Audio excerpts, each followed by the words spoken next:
Lalu seberapa efektifkah kegiatan retret untuk dapat mendidik karakter pelajar di Sumatera Selatan? Langsung saja pemirsa, saat ini kita telah terhubung melalui sambungan Zoom bersama dengan pengamat anak Sumatera Selatan, ada Pak Adi Sangadi. Halo, Assalamualaikum. Selamat siang, Pak Adi. Waalaikumsalam warahmatullahi wabarakatuh. Selamat siang. Ya. Baik, sebelumnya terima kasih Pak Adi udah bergabung di Liputan Metropolis Siang dan mau berbincang bersama kami ya. Kami ingin mengetahui pandangan dan perspektifnya Pak Adi terkait dengan tadi paket berita sudah disajikan ya, adanya rencana Pemprov Sumsel untuk mengadakan retret bagi para pelajar ini agar tentunya mencegah terjadinya tindakan kriminalitas. Nah, untuk mengawali perbincangan Pak Adi, dengan adanya rencana retret ini bagi pelajar dan anak putus sekolah, menurut Pak Adi tanggapannya seperti apa? Kami setuju ya. Tadi ada beberapa ungkapan beberapa minggu bulan yang lalu juga kita mendukung dengan adanya retret ini. Karena retret ini tujuannya adalah memang sangat positif, adalah untuk merenungkan anak-anak tersebut, menjadikan mereka itu untuk kembali kepada citra jiwa diri mereka sendiri. Tapi terutama retret ini yang berkaitan dengan adanya dididik di tempat militer, bukan dididik militer ya, di tempat militer. Juga itu cukup bagus, terutama untuk anak-anak yang sering tawuran kalau menurut kami. Tapi kalau seandainya ada beberapa anak-anak yang mereka itu harus diretreat karena tidak berkaitan dengan kekerasan, saya kira itu tidak mengena. Tentunya harus banyak ke konseling, ke psikolog itu. Nah ini yang jadi apa namanya bayangan kita bahwa kalau memang pemerintah menginginkan itu menjadi lebih baik, kita saring lagi jadi kepalangan semua anak-anak yang ada di jalanan itu yang segala macam itu kita ambil dan kita saring. Wow, ini harus ke psikolog, ini harus dibawa ke dokter jiwa, ini harus nah itu kira-kira demikian. Oke, kalau saya simpulkan artinya Pak Adi mengatakan bahwa Pemprov Sumsel harus memetakan terlebih dahulu, mengklasifikasikan ya Pak ya, anak-anak ini ya. Mana anak yang misalnya yang khusus yang untuk tawuran, ini yang memang bermasalah dalam hal yang lain. Jadi maksud Bapak untuk permasalahan, untuk penyelesaian atau solusi masalah setiap anak itu berbeda-beda. Begitu maksud Pak Adi, tidak semua dipukul rata dengan retret. Berbeda-beda. Jadi agar juga tidak bentur dengan Undang-Undang Perlindungan Anak, karena kan Undang-Undang Perlindungan Anak juga sudah mengatur kan adanya anak yang korban psikis, korban fisik dan korban segala macam itu. Karena kan di bawah 18 tahun itu mereka semua anak-anak, walaupun mereka itu tawuran melakukan tindak pidana, memang sudah ada aturannya, sudah ada hukum untuk mereka tersendiri. Cuma kan pembinaan terhadap mereka sebagai aset bangsa itu harus diutamakan dulu kita. Jadi kita sangat setuju. Yang terutama yang tawuran, yang sering kita tahu tuh dari beberapa tempat yang kadang-kadang malam-malam sudah nongkrong segala macam. Nah itu memang siap untuk tawuran. Mungkin yang jiwa begitu yang harus kita masukkan di barak militer dan mereka dilatih agar jiwa mereka kosong dan mereka diisi kembali dengan jiwa kebangsaan untuk mendidik jiwa mereka menjadi yang pencintai bangsa, seperti adanya kan bela negara dan segala macam yang sudah dibentuk selama ini. Demikian. Pak Ade, kalau menurut Anda artinya hanya untuk siswa-siswi bermasalah saja ya Pak ya? Artinya untuk yang tidak bermasalah tidak perlu diikutkan retret, maksud Anda artinya Pak Ade? Kalaupun memang hal itu mungkin ada tipe tahapan beda ya.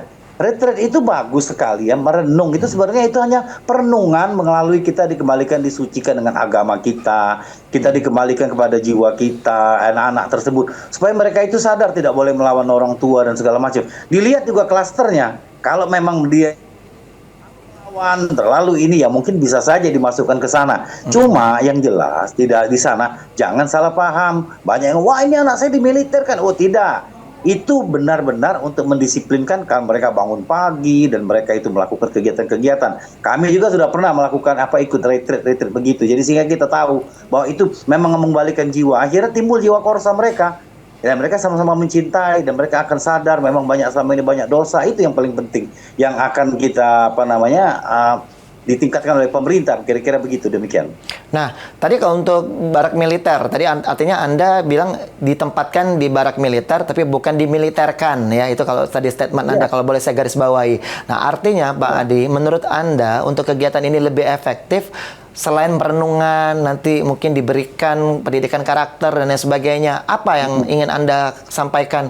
Apa yang harusnya dihadirkan pada kegiatan retret ini? Dan berapa lama efektifnya, Pak Adi? Jadi begini, retret itu paling lama 8 hari ya, setahu saya. Jadi tidak boleh, bukan tidak boleh, mungkin aja bisa ada modul-modul yang lain. Tapi dalam hal melihat anak tersebut karena sudah wah ini karakternya memang sudah tidak itu lagi, tidak bagus lagi dan memang harus dibentuk dan dikembalikan secara nol. Untuk bisa mengembalikan secara nol agar mental mereka itu pertama ya dikosongkan, ya cuma di barak militer. Nah, mereka melihat kan di militer itu bagaimana dengan lihat dengan orang yang tentara ataupun atau di barak tersebut, mereka akhirnya menjadi katakanlah kosong jiwanya dan akhirnya mereka mau menerima. Coba kalau di barak sipil, saya tidak jamin juga kalau di barak sipil karena mohon maaf ya tidak ada rasa takut mereka. Mereka kan sudah orang-orang dengan orang tuanya saja mereka melawan, apalagi dengan orang-orang sipil yang mereka tidak kenal. Itu terjadi kan banyak tidak dilakukan mereka sudah berusia 17 tahun gitu orang dewasa. Gitu. Pak Adi, sebelum kita melanjutkan boleh minta tolong Pak Adi untuk visualnya bisa diperbaiki. Bapak bisa lebih ke tengah Pak Adi biar gambarnya lebih Bapak kurang ke tengah. Posisi Bapak bisa lebih ke tengah. Baik, terima kasih Pak Adi. Sambil Bapak memperbaiki, saya ingin mengulas ya Pak Adi ya. Kegiatan retret ini kan pada dasarnya Pak Adi ini kan memang bukanlah ujuk-ujuk gitu ya Pak ya. Sudah lama digaungkan bahwa akan ada diadakannya kegiatan retret ini. Pak Adi, masih tersambung bersama kami ya? Oke, nggak apa-apa Pak. Segitu aja nggak apa-apa. Kalau memang nggak bisa. Pak Adi. Ini dadakan ini masalahnya. Nggak apa-apa Pak. Boleh Pak Adi, kepalanya agak terpotong Pak Adi. Boleh diperbaiki lagi Pak Adi? Ya, Oke. Pak Adi nggak sambil nonton Pal TV kayaknya. Kalau sambil nonton bisa lihat langsung nanti. Oke.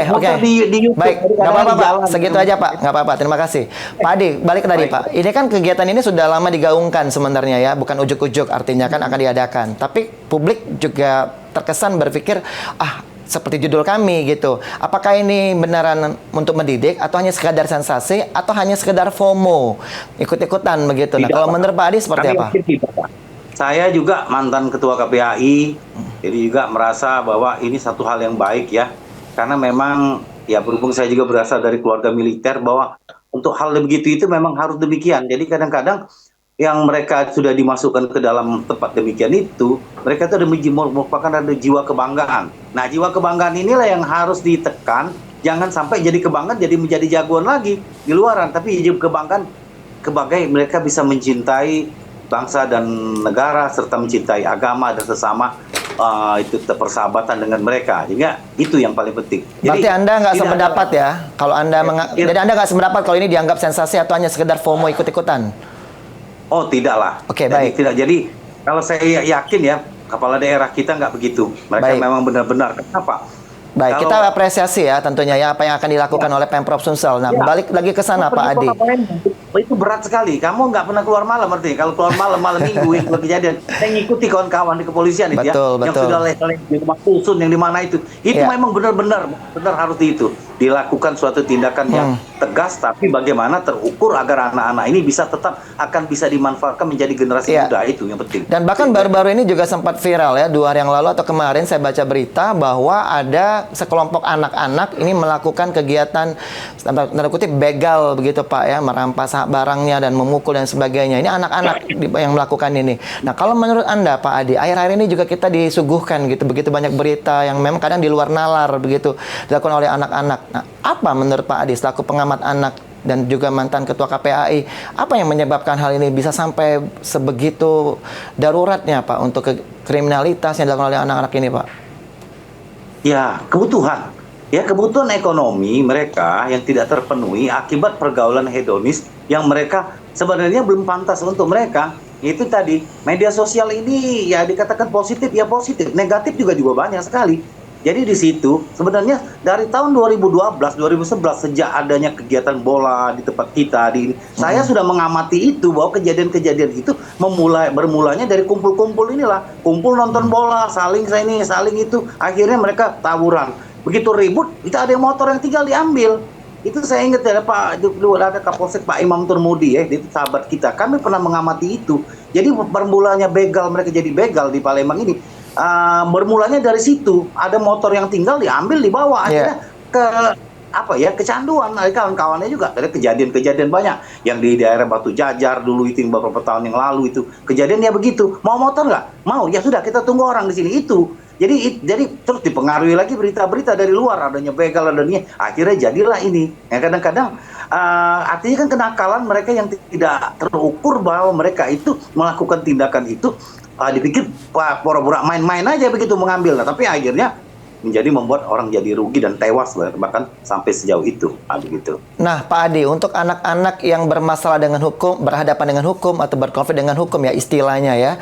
Ini kan banyak juga publik sebagian berpikir oke, ada yang mengatakan oh ini karena anak-anak jadi udah jangan sampai dimasukkan penjara tapi dilakukan pembinaan. Tapi ada juga Pak yang mendorong bahwa harusnya ada undang-undang khusus kepada anak-anak yang melakukan kriminalitas ini, dan mereka juga sebenarnya karena tindakan yang mereka lakukan ini bukan anak-anak lagi sebenarnya.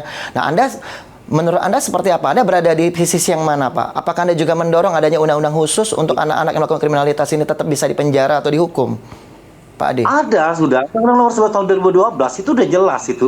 Anak yang berhadapan dengan hukum. Kalau dulu itu disebut dengan anak nakal ya. Jadi mereka yang sudah berusia 14 tahun ke atas itu bisa dihukum. Tapi memang ada parameternya dengan ukuran bahwa kalau usia segitu dengan melakukan tidak pidana yang yang berat ya gitu. Tapi di bawah itu mereka hanya bisa diambil keterangan. Ada juga yang bisa cuma diambil cuma sekedar saksi dan tidak bisa ditahan. Jadi kalau udah usia 14 tahun itu boleh ditahan. Ada penahanannya memang tidak separah dari undang-undang sama dengan undang-undang dewasa, tidak. Jadi di situ belum diterapkan, kadang-kadang kan pihak kepolisian dan juga kita semuanya berpikir ya, karena kadang-kadang kenakalan anak ini tidak dipengaruhi langsung dia memang benar-benar menjadi bandit atau menjadi apa, tapi karena pengaruh. Ada unsur pemaaf dulu yang dijalankan. Tapi kalau seandainya sudah berulang, memang mereka pernah melakukan seperti dulu ada pernah kejadian membajak truk loh, bahkan umur 17 tahun dari truk itu pakai pisau di sini. Jadi tidak, anak begini terpaksa kita lakukan dengan hal demikian. Karena kan ada beberapa kawan dibilang ini harus diborgol, padahal dalam aturan tidak boleh diborgol. Tapi melihat tingkah laku dan perbuatan yang berbahaya, paksa harus diborgol, tidak apa-apa demi untuk anak itu sendiri. Kalau dia sudah nekat, dia tidak bisa terkendali ya, sama saja kita berhadapan dengan orang yang berbahaya gitu. Baik Pak Adi, tentunya kita berharap ya agar ke depan anak-anak ini setelah dilakukan retret nanti sesuai dengan rencana dari Gubernur Provinsi Sumatera Selatan memang benar-benar akan efektif, sehingga tidak akan lagi kita dengar berita-berita khususnya di Sumatera Selatan ya, kejahatan atau kriminalitas yang dilakukan oleh anak-anak, dan tindakan tawuran juga bisa diredam dan semuanya bisa berjalan dengan damai dan kondusif. Pak Adi, terakhir mungkin Anda bisa memberikan himbauan sekali lagi untuk seluruh anak-anak yang ada di Provinsi Sumatera Selatan agar tetap bisa menjadi anak-anak yang baik begitu Pak, sekaligus juga memberikan masukan kepada pemerintah yang akan mengadakan retret. Silakan Pak Adi. Jadi saya berpesan kepada orang dewasa, bukan kepada anak-anak. Karena kepada anak-anak, karena orang dewasa lah mereka akan berbuat demikian. Jadi kepada orang-orang dewasa yang sudah 18 tahun ke atas sampai dengan usia mereka, itu adalah mereka bertanggung jawab terhadap anak-anak Indonesia yang di bawah 18 tahun ke bawah. Jadi apapun yang kita temui, entah itu anak siapa ataupun apa, kita berhak untuk memberikan nasihat, memberikan masukan dan segala macam. Kalaupun orang tua mereka juga tidak suka, itu bisa dilaporkan itu kepada pihak kepolisian ataupun kepada pihak-pihak yang berwenang. Di sini kan ada Binmas, ada apa. Karena kalau anak tersebut sudah sangat berbahaya, ada keluarganya yang mendiamkan. Nah, ini harus juga peran serta masyarakat yang saya maksud dengan usia 18 tahun ke atas tadi. Karena tanpa bantuan mereka tidak akan mungkin dari masyarakat ini, semua ini akan bisa berjalan dengan baik. Tidak bisa. Karena itu tadi saya pesan kepada orang-orang dewasa yang ada di Indonesia, terutama Sumatera Selatan, Kota Palembang, jangan sungkan-sungkan untuk mendidik anak-anak yang ada di jalanan, diketemukan di sana, dan memberikan informasi secepatnya agar dapat terintegrasi, dapat membantu pemerintah dalam menegakkan dan mensukseskan serta menjadikan anak sebagai aset bangsa dan aset generasi bangsa Indonesia ke depan. Jadi dengan demikian, retret yang akan dilakukan itu tadi tetap harus dipilah, harus dipilih, dan memang benar-benar disesuaikan. Agar yang jangan tidak mempunyai jiwa, maksudnya nakal yang seperti kita sebut tadi, ini pesan saya bahwa jangan sampai diikutkan ke retret, mungkin akan lebih stres. Jadi akan kita lihat sesuai dengan yang tadi. Demikian, jadi jangan sampai melanggar undang-undang anak, tentunya itu demikian. Baik, kita tunggu ya seperti apa nanti program retret yang akan dilaksanakan dan nanti pasca retret seperti apa hasilnya. Terima kasih Pak Adi Sangadi, pengamat anak dari Sumatera Selatan, sudah bergabung dan memberikan pandangan dan perspektifnya di Liputan Metropolis Siang. Semoga sehat selalu.